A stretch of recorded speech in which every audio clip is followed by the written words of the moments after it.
Hey guys, I'm Sdanwolf and welcome back to the channel and welcome back to the Safari Park, and we are starting 2019 off with a bang. And I have to give a big shout out to two of my geek buddies, Masked Bandit and Jonti, for recently starting Uzuri, their Planet Coaster, Planet Safari type zoo park that they're building. And with those guys starting that, I have seen a massive uptick in people wanting to create animals, and our TMTK modelers. They have just lit a fire under these guys, and it has been something that I have wanted for months and months and months. Did I say that like Jonti? Months and months and money. Jonti says money like it's M-O-O-U-N-E, money. We've got to get some money. No, but I have been, you guys know me. I have been on the Planet Safari train for as long as any of us care to remember. And a lot of you guys said I was dumb and that was stupid. It's never going to happen. Well, now that we've got these modelers that can animate, and they're like, you'll see the elephants here in a minute by DeadEyeDuck, and I'm in a Discord right now with DeadEyeDuck and Ms.RedNebula, and the ideas that they have swirling. I mean, we're talking zebra, antelope, lions, panthers, bears. Oh my! I mean, they've got a huge hit list that I think they're going to start tackling and working on. So this is definitely not going to stop with just elephants and giraffes. As a matter of fact, it took me so long to get this to get the elephant enclosure going. The giraffe episode, that'll just have to be its own. We'll stop here in a minute after this little bit of time lapse is going. I know this is like a very rare occurrence for me to actually record time lapses anymore, but I think the way that they're going with this, full-fledged zoos are not going to be that big of an issue and that big of a problem to us anymore. Now, yes, will it be, actual, like, what our ultimate end goal is to frontier to actually make some kind of management Planet Safari sim?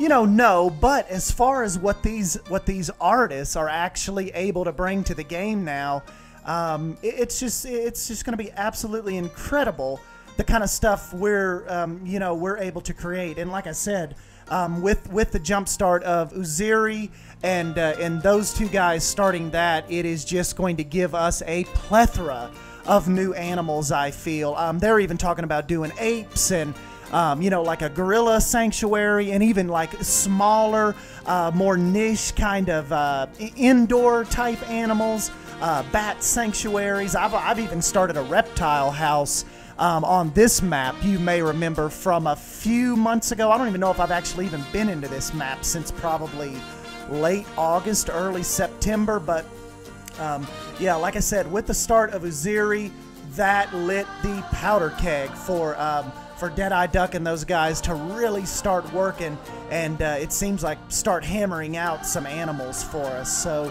And as far as the whole Planet Safari things go, I don't really know, guys. I mean, from what I remember some people saying to me, some people that actually went to the Frontier Expo, I don't know if they were just told this to kind of provide some cover, but I've always understood Planet Safari to initially be a backup game in the event Planet Coaster didn't sell well. So that is what I've heard for probably a little over a year now, that that unfortunately Planet Safari was essentially a backup game.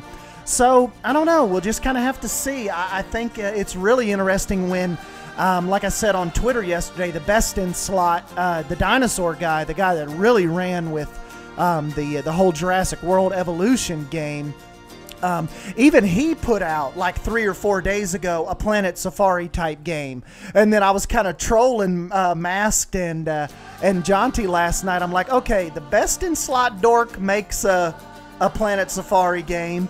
Geekism and Masked Bandit randomly start a zoo in Planet Coaster. I'm like, what's going on? What do they know that we don't know? So I mean, but it's like Jonti said. Jonti's like, do you think if I really knew that Planet Safari was getting ready to be announced, I would start a fake one in Planet Coaster? And Vyagi said, that sounds exactly like something someone would say that absolutely does know that. So no, I'm just saying it was kind of weird. Now all of a sudden, the end of this week, everybody's building zoo parks, so, or talking about Planet Safari again. So I'm like, and then of course too, Frontier says that their fourth IP is you know, possibly going to be announced in the next few months. So I don't know what's going on. I have no insider knowledge about that. It's one of those things that Frontier's always really weird about, even more so like with the water park stuff. Like the water park stuff, they absolutely just flat out say, no, that's not happening, kind of, you know, just quit asking about it. But the Planet Safari stuff is absolutely, completely ignored. Like nothing is said about it unless I'm on here kind of like running my mouth about, you know, my Planet Safari dream, or Delady Signer might talk about it a little bit. But you know, regardless, I'm on the bandwagon of, I hope that's something that actually happens one day. But Ms.RedNebula, DeadEyeDuck, Castaway, haven't heard from Castaway in a while, but remember, he started the camels and all that stuff. So I don't know. You know, we definitely have a few 3D artists out there that are definitely, seems like they're making it a priority of theirs to bring us animals into the game. And yeah, so that's why I thought it was a cool time to pick up the old zoo, the zoo series here. And with all these animals coming, there's really no reason for me to shelve it. And plus, I can kind of feed off of John's and Jonti's. No, just kidding. Well, not really. I can kind of feed off their zoo now. So really, really good timing on all of this. Thank you to all of those guys. And thank you to the 3D modelers. So, like I said, as far as the time-lapse goes, I decided to work on the elephant exhibit first. And I think it's come out really, really well. Like I said, in a minute, we'll hop over to the real time, and I'll kind of show you around. But these exhibits, you know, it's really, they kind of just stop with your imagination. It's really like, to me, like when I design the zoo stuff and the zoo enclosures, I kind of try to take into mind the sight lines, the overall safety, like the proverbial comfort of the animals. That's kind of a big thing to me. I don't want it to seem like they're just in a like a concrete box. And you know, it's all kinds of details and stuff you can go into. I mean, just think of like, you know, like Kilimanjaro safaris inside of Animal Kingdom.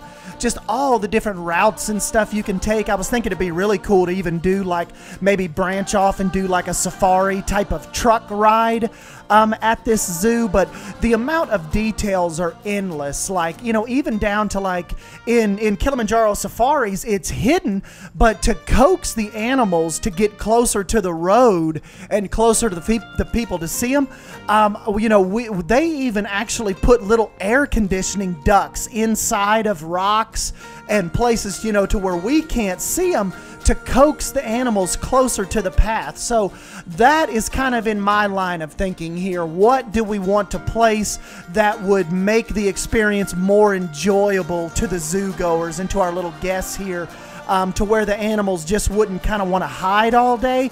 So there's all kinds of stuff that Disney implements, like salt licks and stuff close to the paths. Like I mentioned, hidden air conditioner ducts that, you know, make the animals kind of want to get closer and lay around those. And it's also like, as far as like these zoos go, and Disney really moving away from just the essential like concrete boxes and the fences up, they really go for more of like that, the natural barrier, using the chains, using the little spike strips. You know how they've kind of got them weaving out in each other in the weeds and stuff. Just they're really pushing, and that's what I'm pushing for in this design, natural barriers, so it doesn't look like, you're just looking down on top of the animals and, there's just, like I said, big concrete or electrified fences or steel fences up. I think that is a really, really cool concept to make it look as natural and as on eye level with the guests, to make it look like the guests can walk out right into the enclosure, but definitely make sure they can't. So that is kind of the whole little spill I'm going for here, and I think it's a really, really interesting take on it than, like I said, just the boxes and that whole deal. So anyways, guys, let's go ahead and jump on out of the time lapse here, and we will move our way into the real time, and I'll give you a whole overview of the zoo and kind of what's happened since summer of last year to now. So hold on one sec. All right, guys, so here we are. Yes, this is my this is the elephant sanctuary. So I thought that soon as DeadEye sent me a message yesterday evening and said, "Hey man, I've got some stuff coming out. I've got some elephants, I've got some giraffes, working on some lions," I knew that it would be time to open up the safari park again. So yeah, here it is. Let me kind of back out here, and we'll get a whole overview of everything. Even actually was able to jump in here and start a little entrance. Kind of remember my old Cheetah Run entrance from the Lion King park. So you've got your little ticket booths and your little entrance here, and you come walking in, and from the moment you walk in, I just kind of wanted you to be immersed with, like, foliage and trees and jungle. We've got Miss Minnie's coffee shop here. We've kind of got, like, if you make your way past the coffee house, that is, I don't know if I'm going to shift the way this building is, but this is kind of like a jumbo house, kind of like a big, just a big welcome center there. I thought was really neat. I've got this little animatronic, this little zoologist down here. She's got her crow out here, so, kind of doing little shows as people walk by. This is my little, my Kilimanjaro type of Jeep that I come up with that I think we may end up making a little spot for. Really really pleased with how that come out. I wish that was animated. Then you've kind of got your little Hippo Sanctuary over here. Really close down to the people level, so they could walk by and be able to see and get really up close with them. We've got the tunnel that goes under the bridge that kind of allows them access to their little top lagoon up here, and people can set up here and have lunch. Kind of like outside the little pinnacle. It's another like little shop area that I created a few months ago, and yeah, so that is kind of like your little entrance area. And then of course, once you peel back off over here to your left, we've got the Shark Lagoon. So you can kind of make your way in there. We've got some different little, I got like a big indoor aquarium section, but you also have these glass tunnels out here where you can kind of come in and watch the sharks glide by, and I thought that would be pretty cool. Essentially, I think maybe it might be really cool for one day for me to try to maybe glass enclose this, because I think that would maybe help be a little more realistic than these sharks kind of just kind of just being kind of swimming out here in this just big open section, where I think it would be harder for them to regulate their water temperature like this. But so yeah, that is kind of like, we've got the little shark reef and the Pearl Factory little gift shop and restaurant area, and I've got the little glass fences up so people can walk by the bridges and not have any misfortunate accidents falling over into the lagoon. So there's still a lot of work to be done out here. Then you can also go farther off to the left, and we've got the Reptile House. So these are kind of like, just kind of, they've got the big snakes kind of out here during the day, but I assume they could bring those back inside to some of the the internal exhibits. But yeah, so this over here, if you peel back all the way over here to the left for now, you've got the Reptiles House, and we've also got them like filming got like a little film crew out here doing a little. Let's see if I can get down here.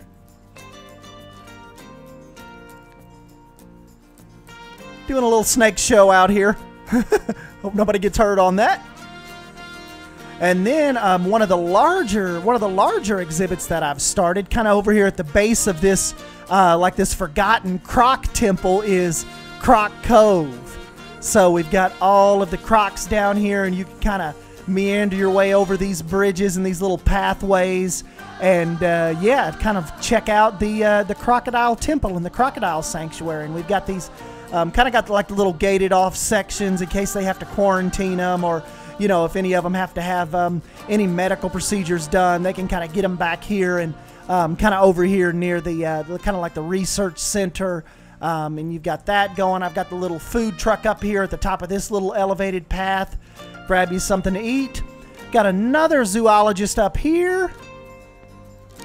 And he will actually let you or show you how to feed the crocs. So that's really, really neat. Got a couple of them over here basking over here on the little beach. Got one swimming around over here, so we've got two of them swimming around over here. Actually, we've got a whole little like lagoon set up with a lot of little basking areas for them, and so yeah, that is kind of like the whole Croc Legend area. And then, of course, our newest exhibit, once you make your way past that, is the Elephant Sanctuary. So really, really happy with how this come out. Might go in and add a few more details on this, but DeadEyeDuck's elephants just look killer. And yeah, so be on the lookout for the next episode on this. We will, I don't know where I'll put it, maybe on the other side of the elephants, or maybe try to put it in right here beside the, behind the crocodile sanctuary. But I definitely want to get some giraffe areas going. So definitely get that giraffe enclosure going. And but anyways, guys, yeah, I just wanted to jump in and show you. So like I said, big shout out to Masked Bandit Jonti, DeadEyeDuck, Ms.RedNebula, all of the 3D modelers that are kind of out there right now and have jump-started the whole animal push. I am definitely 100% behind you. And yeah, don't forget to go check out Masked and John's new series they've started out. As a matter of fact, John has the next episode is actually a live stream today, so don't forget to go check that out. Here in just a little bit, he will be taking us into Missouri live, showing us the entrance area and some other stuff that he has been working on. So anyways, guys, I'm Sdanwolf. Don't forget to smash that like button if you end up enjoying this clip, and subscribe for more Planet Coaster content. And thank you guys for stopping by and hanging out with me, and I will catch you in the next video. Thank you. See you guys.